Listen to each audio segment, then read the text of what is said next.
Hello everyone, and welcome back to Royalty Now, where we bring you face-to-face with figures from the past and talk about their history. Jeanne Antoinette Poisson, better known as Madame de Pompadour, was the official mistress of King Louis XV of France. But she was much, much more than a king's lover. Coming from humble beginnings, Jeanne rose through the ranks and became masterful at making herself indispensable to those around her, all while pioneering the art, architecture, and style in France for years to come. We'll talk about her history and then reveal recreations of her appearance at the end. So let's go ahead and get started. Jeanne Antoinette Poisson was born on December 29, 1721 in Paris, to her father, François, and her mother, Madeleine. The family were bourgeoisie, meaning they were of the French middle class, but unfortunately that didn't mean her childhood was stable. Her father, François, was exiled from France in 1725 after unpaid debts and ties to the black market left him in the waves of a scandal. It was also heavily rumored that François was not Jeanne's father at all, but rather it was probably the tax collector, Charles de Tournehem. It was Charles who stepped in after François was forced to leave the family, and his wealth allowed both Jeanne and her brother to get a good education. She was sent to the Ursuline convent outside of Paris for one of the best educations that could be had at the time. At the convent, Jeanne was praised for being clever, witty, and especially charming. Unfortunately, she was turned away a few years later because of her health, probably a bad case of whooping cough, but her mother refused to allow this to prevent her daughter from getting the education she deserved. Instead, Jeanne began private tutoring, and her rumored father Charles doted on her, sparing no expense. Jeanne was being raised to become fit for the French court. She learned acting, singing, fine arts, social etiquette, and more. One day, it was said that she visited a fortune teller, Madame Le Bon, who would predict that she would one day rule over the heart of a king. At the age of 20, Jeanne was officially on her way to high society. She was married to Charles Le Normant, the nephew and heir of her guardian. The marriage gave them both something they desperately needed. It gave her husband possession of her very large dowry and gave her a respectable social standing that would make everyone forget her father's scandals.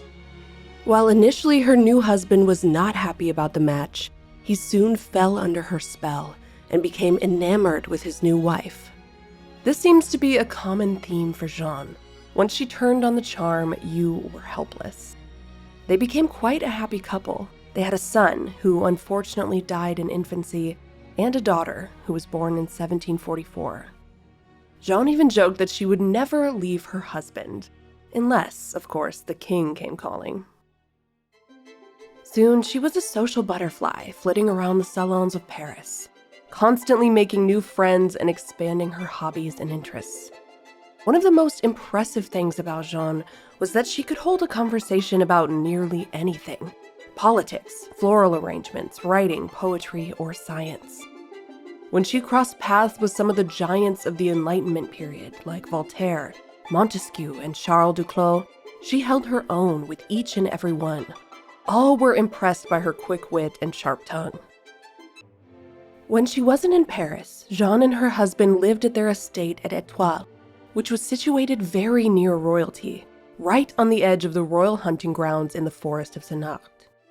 Perhaps remembering the words of the fortune teller from years past, Jeanne saw her opportunity.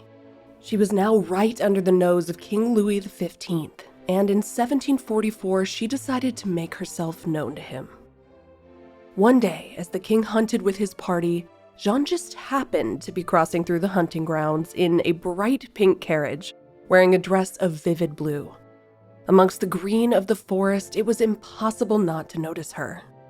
Upon returning home, she was notified that she had received a gift from the king. Her plan had worked flawlessly.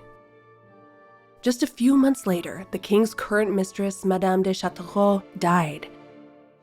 Like clockwork, Jeanne received a formal invitation from Versailles to attend a masked ball being held the next evening.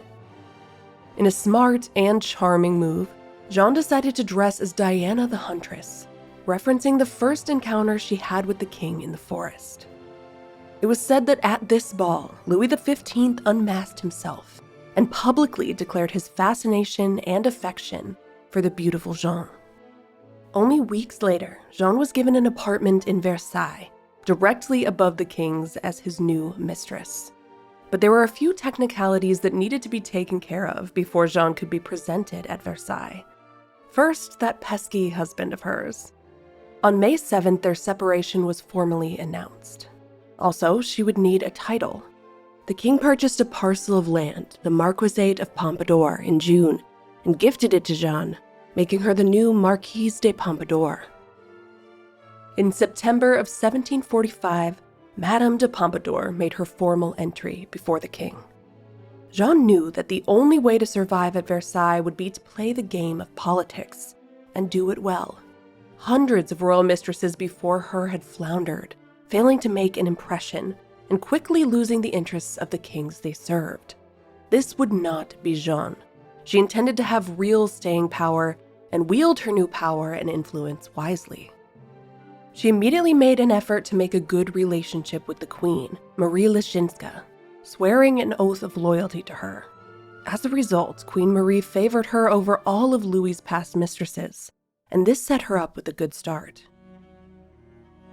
Her affair with Louis was passionate, but it soon evolved into something else, a strong friendship. Perhaps to the king's surprise, she had gained his trust and his understanding. In fact, their sexual relationship only lasted a few years, ending around 1750. Interestingly, this never affected her good standing at court. In fact, she wielded even more power after their love affair had ended. Louis XV was a shy and introspective man, and reportedly had trouble communicating with people that he didn't know well. He trusted Jeanne to act as his secretary and communicate his wishes to those around him. In 1752, no longer the king's chief mistress, she was made a duchess and a lady-in-waiting to the queen, the highest rank a woman could hold at court. Just a few years later, the 7 Years' War, which broke out in 1756, transitioned Jeanne into serving a political role for France. The struggle pitted France and Great Britain against each other, as they both struggled to maintain hold of their colonial settlements in the Americas. Unfortunately, the handling of certain aspects of the war would be one of Jeanne's biggest mishaps during her time at court. She recommended that Louis ally with Austria, which drew them further into the conflict and ultimately left France nearly bankrupt. Many at court were not happy with her role, even calling her the de facto prime minister because of how much influence she had over Louis. It didn't help that the king was a notoriously indecisive monarch, never believing in his own decisions. The Duc de Croix wrote that his father Louis XIV had been too proud, but Louis XV is not proud enough. So, fairly or unfairly, Madame de Pompadour shouldered much of the blame for France's harsh losses during this time. Diplomatically, it was one of the darkest times in France's history. Quietly, we see Jeanne pivot her role at court away from politics, towards the arts and culture. She played a pivotal role in making Paris the perceived cultural capital of Europe, granting her beloved Uncle Charles and brother Abel François to key roles which oversaw cultural expenditures. Jeanne also pioneered what's known as the Rococo style of decorative arts and architecture, the kind of typically French, ornate, and pastel style that we associate with Versailles and French culture today. It's around this time that the most portraits of Madame de Pompadour are painted, many of which she commissioned herself with very specific messages in mind. In fact, she became an expert at crafting her own image. In nearly every portrait, we see symbols of her intellectual interests. She's nearly always holding a book, for example, or lounging near a writing desk. In this portrait, she's studying a sheet of music, and a pamphlet about woodcut engraving, another one of her hobbies, lays next to her. We can also see this careful use of symbolism in this sculpture, which she commissioned and gifted to the king. She styled herself as the virtue friendship. Even though her love affair with the king had ended, in this statue she's emphasizing her strong relationship with the crown and her loyalty to it. She continues in this spirit by leaning into a more matronly style in later portraits, despite being only in her late 30s, to show that she was more a woman of society and substance than just the king's former mistress. It was through this sort of careful positioning and propaganda that Jeanne was able to hold onto her power at court for many, many years. Throughout the rest of the 1750s and 60s, she continued her cultural influence in an official capacity as friend of the king. King Louis and Jeanne remained inseparable. But sadly, 18 years after they had first met in the forest, Jeanne contracted tuberculosis. The king was distraught, even nursing her through her illness, but to no avail. Jeanne Antoinette Poisson, the Marquise de Pompadour, died of her illness at the age of 42 in 1764, but her influence and passion would be felt in France for centuries to come. Since we already talked about Jeanne's portraiture and appearance, let's get right into the recreation. I've brought her to life by compositing several portraits that were made throughout her 30s. So let's take a look at the face of Madame de Pompadour now.